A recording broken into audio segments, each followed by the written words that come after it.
Đấy, lụt cao như thế này mà vẫn lặn lội đi quay video review cho anh em xem đây. Thế nên là anh em nào thường xuyên xem video mà chưa đăng ký kênh thì là hơi bị lỗi đấy nha. Bấm ngay vào nút đăng ký đi nào. Cột mốc 15.000 người đăng ký vừa bị vượt qua xong. Mục tiêu tiếp theo 20.000 người đăng ký. Anh em chia sẻ rộng rãi đi nha. Xin cảm ơn anh em rất là nhiều. Chào mừng quý vị và các bạn đã quay trở lại với kênh YouTube của Golden Boost. Và ngày hôm nay chúng ta sẽ cùng nhau review Adidas X Speedflow 1. Lâu lắm rồi mới lại được ra sân đây các bạn ơi. Và hãy cùng tôi trải nghiệm đôi giày này, cảm nhận sự phấn khích, sung sướng và tuyệt vời với nó. Ngay bây giờ hãy cùng bắt đầu thôi.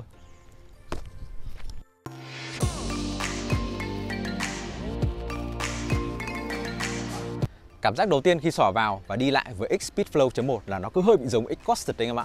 Bởi vì là nó vẫn có một cái bộ đệm và một bộ đế y hệt. Và đồng thời thì cái upper này ban đầu nó cũng có cảm giác như là từ chất nhựa anh em ạ. Thế nên là cảm giác đi lại rất là giống.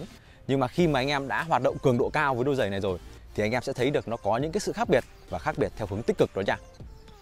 Đệm Light Strike thì siêu êm siêu nảy, còn phần nhón chân chạy thì có một sự đàn hồi cực kỳ tốt. Phản lực tạo ra ở bộ đế này thì có lẽ tôi chưa từng cảm nhận được ở một đôi TF nào khác. Cảm giác bon chân khi chạy thì có ở nhiều đôi rồi, nhưng mà cảm giác được boost thêm tốc độ như thế này thì tôi chỉ có thấy ở X Costed và X Speedflow 1 TF mà thôi. Nhiều anh em thấy tôi bảo là trọng lượng 262g trong một chiếc size 40 2/3 thì lại ối rồi nặng thế. Đôi giày này là đầm chân đấy à? Nhưng đó chỉ là các thông số thôi. Khi anh em trên chân đôi giày này thì chắc chắn sẽ cảm nhận được sự nhanh nhẹn thanh thoát từ em nó. Mới sờ vào thì đúng là thoải mái thật đấy.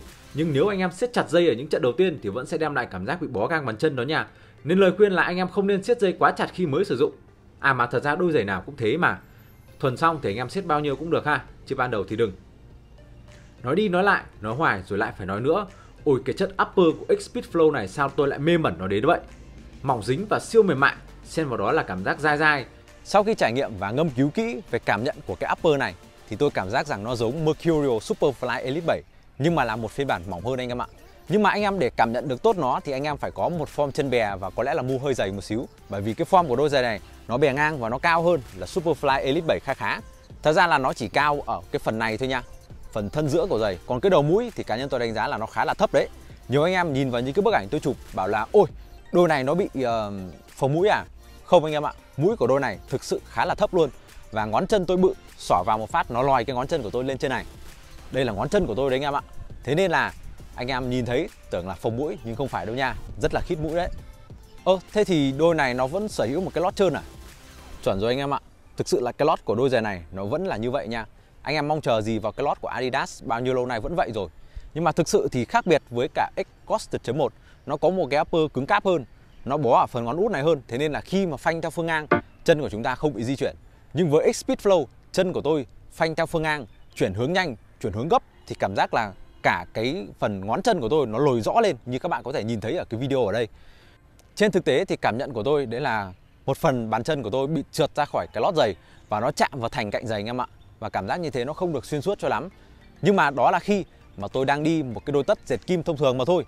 Vậy thì khắc phục như thế nào? Quá đơn giản, hãy đi một đôi tất chống trơn các bạn ạ. Và nếu như anh em nào mà không thích đi tất chống trơn thì anh em có thể đổi lót nha. Thay cái lót nguyên bản của đôi giày này bằng lót Mizuno màu vàng. Thực sự thì cái lót đó theo quan điểm cá nhân của tôi là nó cũng có một sự chống trơn rất là tốt.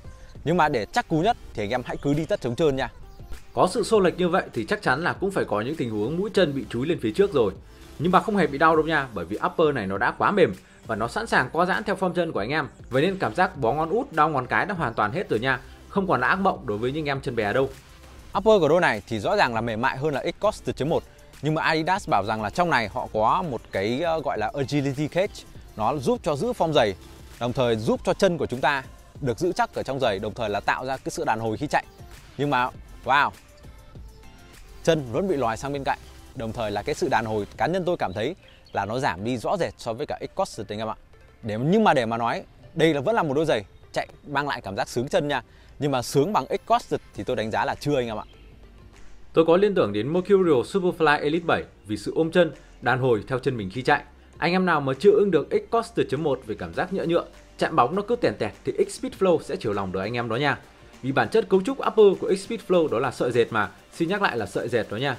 Cảm giác bóng thì thật chân dã man. Trận đầu tiên cảm giác upper của nó còn mút chặt phần đầu mũi của chân tôi, đem lại một trải nghiệm rất phê luôn. Nhưng mà sau khoảng 3 buổi tập thì cảm giác đó đã không còn nữa, break in ra rồi thì nó cũng giãn ra anh em ạ. Bộ đế thì giống X Costed nên là bám sân khá là tốt, Nhưng mà đợt này tôi có một buổi tập trên sân ướt mà cảm giác cũng không bám sân lắm, vẫn có sự trơn trượt nhưng mà nhẹ thôi, nó không khiến cho tôi phải ngã dập mặt đâu. Về mảng sút bóng thì tôi vẫn đánh giá là phê vì độ khít chân của em nó, nhưng mà nó không quá ôm và chắc chắn như là X-Costed.1, thế nên cá nhân tôi đánh giá vẫn kém X-Costed một chút xíu về mảng sút bóng nha. Nhưng mà về mặt bằng chung thì đây là một đôi giày sút bóng sướng chân nha anh em. Chếch mũi cũng ổn luôn, ra chân nhanh rất ưng ý. Cá nhân tôi thì cũng vốn thích đế từ đời X-Costed qua, nên đời mới không thay đổi gì nên cảm giác vẫn vậy. Vậy thì đôi giày này nghe có vẻ toàn diện quá nhỉ? Vậy thì còn những điểm chưa được ở đôi giày này thì sao? Thứ nhất thì nó là một cái điểm yếu cố hữu của đôi giày này. Nó tồn tại từ X-Costed sang X-Speedflow mà nó vẫn chưa thay đổi. Đó chính là cái phần đế ở đây, giữa cái đệm và cái đế nó sẽ bị nứt ra. Và thật ra ở đây không phải là bong keo nha, xin nhắc lại một lần nữa, không phải là bong keo mà nó là bị nứt cái đoạn này ra anh em ạ. Và thực sự thì cả có fix keo vào rồi thì nó cũng lại rách ra thêm nữa thôi. Và theo như tôi trải nghiệm cũng như là đã tham khảo nhiều ý kiến của anh em ở trên hội đam mê giày bóng đá cùng Golden Boots Review, thì cái việc này nó xảy ra là không thể tránh khỏi. Có người bị, có người không, nhưng đa số là bị anh em ạ. Và thực sự thì quan điểm cá nhân của tôi cho rằng là cái này nó sẽ không ảnh hưởng tới trải nghiệm cá nhân của anh em. Và ngoài ra đi nữa thì nó chỉ rách tới một mức nhất định rồi nó sẽ dừng lại. Và nếu như anh em là một người đề cao sự hoàn thiện, đề cao tính thẩm mỹ mà không thích đôi giày mình bỏ ra gần 3 triệu để mua mà nó có một cái vết rách như thế này, thì có lẽ là anh em hãy nên cân nhắc đôi giày này. Còn với những anh em mà không quan trọng cái điều đó mà quan trọng cái hiệu năng của đôi giày thì cá nhân tôi đánh giá là cái này nó không ảnh hưởng gì cả và hãy cứ chơi đi thôi. Tiếp theo nữa đó là chất liệu và form của đôi giày này thì cá nhân tôi nghĩ là anh em chân thon ban đầu đi thì có vẻ là ok, nhưng mà dần dần về sau thì nó sẽ bị rộng quá anh em ạ. Đôi giày này tôi nghĩ chỉ là dành cho người chân bè mà thôi. Bởi vì cá nhân tôi chân bè xỏ vào một phát thấy thoải mái luôn, thậm chí nó còn không đau ngón út, không đau gang bàn chân. Thật ra là có nhưng về sau hết rất nhanh. Nhưng mà thêm một cái điều nữa đấy là anh em chân thon mà đi vào một cái upper nó rộng, nó to như thế này thì làm sao mà tải nổi. Thực sự luôn là như vậy. Và thêm một điều nữa đấy là vì cái upper này nó quá mềm, nó quá mỏng và nó có một cái cảm giác nó không bị bó tức ở đâu ngay từ ban đầu. Thế nên là tôi cũng hơi bị nghi ngờ về cái sự bó chân của nó sau một khoảng thời gian. Và sau khoảng 3 buổi tập thì cá nhân tôi cảm thấy là cái phần đầu mũi ở đây, cá nhân tôi thấy là nó đã mềm mại hơn và chính xác là nó cũng đã không còn bó chân tôi như lúc ban đầu nữa. Vậy nên không biết sau một thời gian nữa thì cảm giác trên chân như thế nào, nhưng mà dù sao đi nữa thì nó vẫn giữ được một cái cảm giác xuyên suốt khi chơi bóng. Nó không bị cảm giác khó chịu, cảm giác sút vẫn ổn, cảm giác đỡ bóng hay là chạm bóng nó vẫn cứ là ok nha. Nó hiện tại thì nó chưa ảnh hưởng gì đến cảm giác chơi bóng của tôi cả. Cái việc đôi giày upper nó giãn quá, nó không còn ôm vào form chân của mình nữa thì cá nhân tôi nghĩ rằng là nó chỉ có ở những đôi giày phân khúc dưới 1 triệu mà thôi. Còn ở đôi giày này, đôi giày chúng ta đã bỏ ra gần 3 triệu để mua nó về thì cái việc mà nó bị rão quá theo form chân là không có nha. Thì cá nhân tôi vẫn tin là như vậy. Hy vọng rằng đôi giày này nó sẽ không phá lệ và nó sẽ không làm cho tôi thất vọng. Nhắc lại với anh em một lần nữa là hãy luôn luôn đi tất chống trơn với đôi giày này nha. Bởi vì là dù sao đi nữa thì cái combo này, lót trơn cộng với việc cái upper này nó quá mềm, nó không bó vào ngón út. Thế nên là cảm giác di chuyển theo phương ngang, chân của chúng ta sẽ bị di chuyển ra khỏi cái lót và chạm vào thành cạnh giày như thế này. Và với việc là ai mà chạy nhiều mà làm cái động tác phanh theo phương ngang đó thường xuyên, chân của các bạn bị lòi ra ngoài này thường xuyên, thì cá nhân mình nghĩ rằng là với cái upper mềm mỏng như thế này nó sẽ không giữ được form giày lâu. Vậy nên là hãy luôn đi tất chống trơn với đôi giày này nha, để đảm bảo cái sự xe khít nhất có thể, đảm bảo sự xê dịch ít nhất có thể để cho chúng ta có một cái trải nghiệm thật là tốt với đôi giày. Mình thì vẫn đang đi tất Triple S này anh em ơi. Đó, cái loại vừa mỏng như tất dệt kim nhưng mà lại có chống trơn cực kỳ tốt nha. Anh em hãy cứ yên tâm với cái loại tất như thế này. Với cá nhân tôi là một người sử dụng tất chống trơn để loại bỏ cái sự trơn trượt bên trong giày. Đồng thời thì chân tôi là một form chân bè, thế nên là đi vào đôi giày này khá là khít. Cộng với một việc tôi là một người không quan trọng cái việc mà nó bị nứt ở đây. Tôi bỏ qua cái khâu thẩm mỹ ở đây đi. Tôi chỉ muốn có một đôi giày với một hiệu năng tốt. Bỏ qua những cái điều đó, khắc phục được những cái nhược điểm gây ra sự khó chịu, thì thực sự đây là một đôi giày quá tròn trịa luôn các bạn ạ. Và tôi chưa biết chê gì ở đôi giày này thêm nữa. Và thực sự thì cái cảm giác thoải mái với cái form chân của tôi như thế này nó xứng đáng được xếp top anh em ạ. Còn top mấy thì phải đợi nha. Video review Puma Ultra 1.3 Pro Cage sắp có. Vậy thì đây có phải là một bản cải tiến thành công? Đây có phải là một đôi giày tốt hơn là X-Costed.1? Thì cá nhân tôi đánh giá là có nha. Xét trên nhiều phương diện thì là như vậy. Nó sở hữu một cái upper mềm mại, mỏng, mềm, nhẹ. Và đồng thời là nó tạo ra cái sự thoải mái khi mà xỏ chân vào. Hoàn toàn là không có cái sự cứng cáp, gây khó chịu gì ở đây hết. Đồng thời là cái phần lưỡi gà này cũng đã xỏ vào dễ hơn. Đây là đôi giày nó vẫn giữ nguyên được cái bộ đế mà đã tạo nên thương hiệu của X-Costed.1 nha. Rất là ok cho những anh em thích chơi giày tốc độ, thích chạy nhiều trong trận đấu. Bên cạnh đó thì cá nhân tôi đánh giá là cảm giác khi mà mới xỏ vào và chạy trên đôi giày này thì nó sẽ ít trông chênh hơn là X-Costed.1 anh em ạ. Và thế nên thì đó nó là một điểm cộng nữa. Nhưng mà lật lại vấn đề nói về sự đàn hồi ở trên upper thì cá nhân tôi đánh giá là cái upper nhựa của X-Coast.1 nó đàn hồi hơn là X-Speed Flow nha. Và khi tổng thể cái upper khi chạy thì cá nhân tôi đánh giá là X-Coast nó cho một cái màn thể hiện tốt hơn.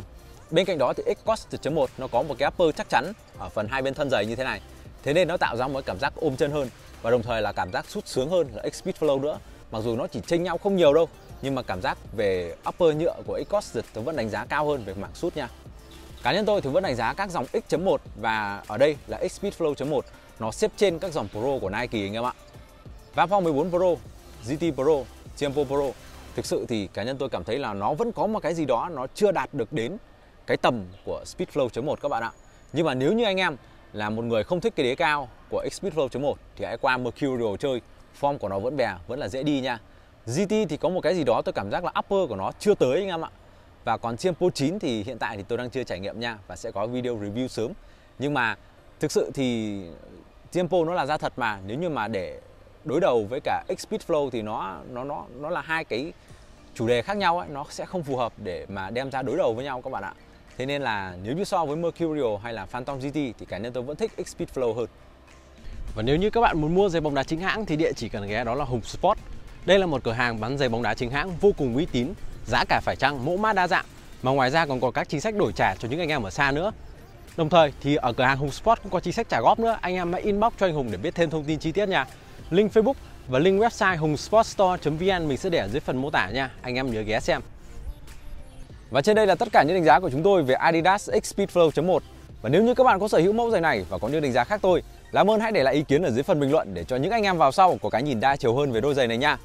Và cuối cùng thì đừng quên thích và đăng ký kênh của chúng tôi để không bỏ lỡ những video nào ra mắt trong tương lai nha. Và ngoài ra ở bên này các bạn có thể thấy là một danh sách phát các video review giày bóng đá chính hãng tôi đã làm từ trước. Hãy kích vào đó để xem thêm nha. Và bây giờ thì xin chào tạm biệt và hẹn gặp lại trong những video tiếp theo.